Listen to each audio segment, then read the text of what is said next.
Bonjour à tous, aujourd'hui nous allons aborder le thème des peurs fondamentales, d'où viennent-ils et comment les résoudre.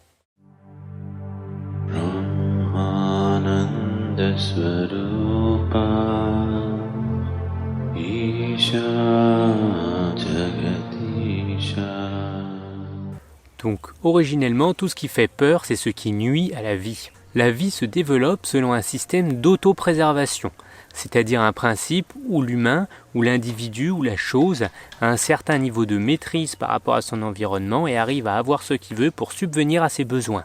Le besoin fondamental de l'être humain est de se sentir complet, de se sentir intégré dans un système et de toucher à un sentiment de complétude. Ce sentiment de complétude, selon Carl Gustav Jung, est l'étape d'individuation, c'est-à-dire le moment où l'individu se développe et grandit.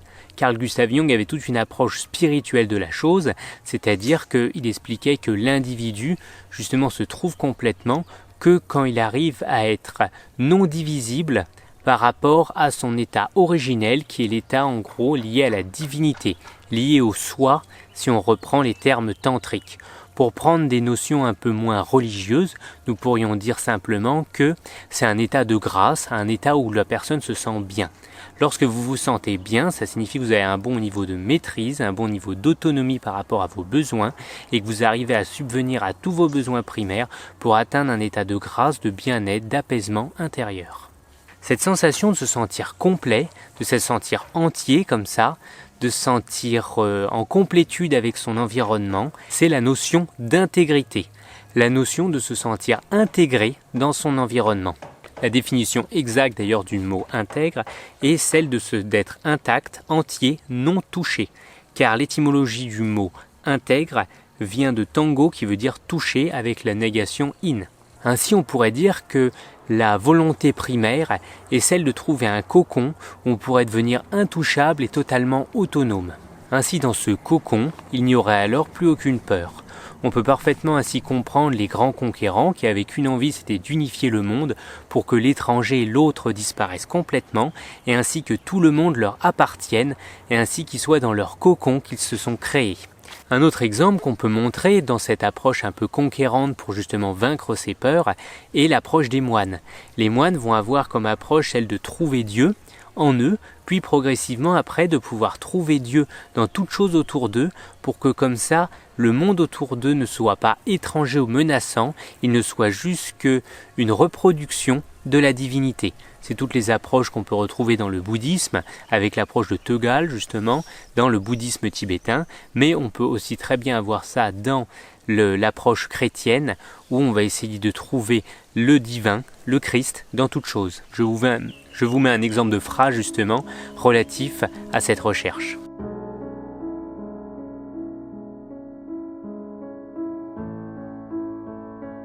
Maintenant qu'on a défini le besoin fondamental de l'être humain, nous pouvons comprendre maintenant les peurs.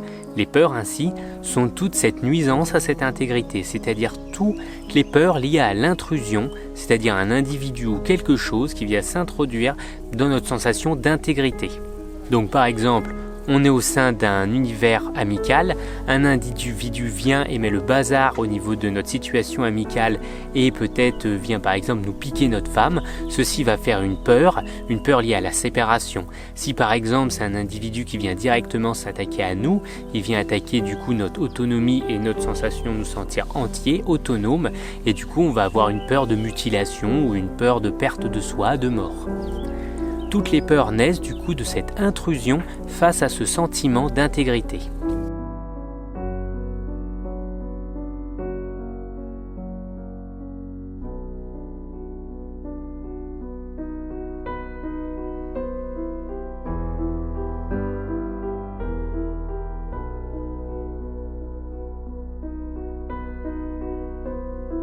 Voilà pourquoi le moyen le plus courant pour vaincre ces peurs est souvent lié à l'isolement, lié à celui de se protéger, par exemple comme on peut voir dans les milieux qui peuvent être hostiles, où les personnes se cachent derrière de grandes murailles ou engagent des gardes ou autres, ou alors simplement vont s'entraîner à des techniques d'arts martiaux, car la peur fondamentale étant l'intrusion, on fait tout pour que l'autre du coup se tienne à l'écart de nous, qu'on soit menaçant pour l'autre et ainsi comme ça que l'autre ne vienne plus nous embêter.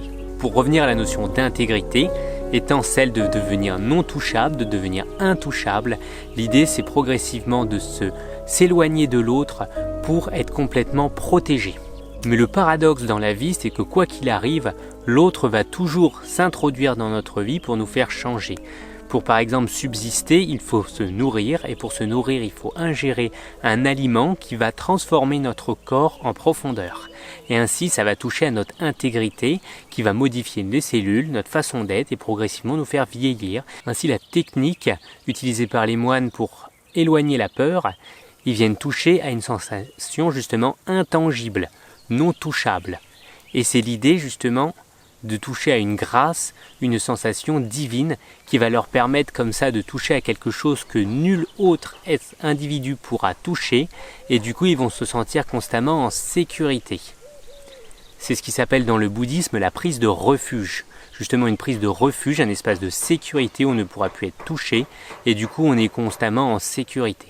Dans cet espace-là ainsi la peur disparaît et le moine se sent tranquille, confortable. Dans le christianisme, on retrouve la même chose avec la notion de la pureté. La pureté est quelque chose qui est intouchable, qui ne peut pas être sali, et une fois que l'individu touche à cela, il devient alors intouchable, parfaitement pur, parfaitement divin.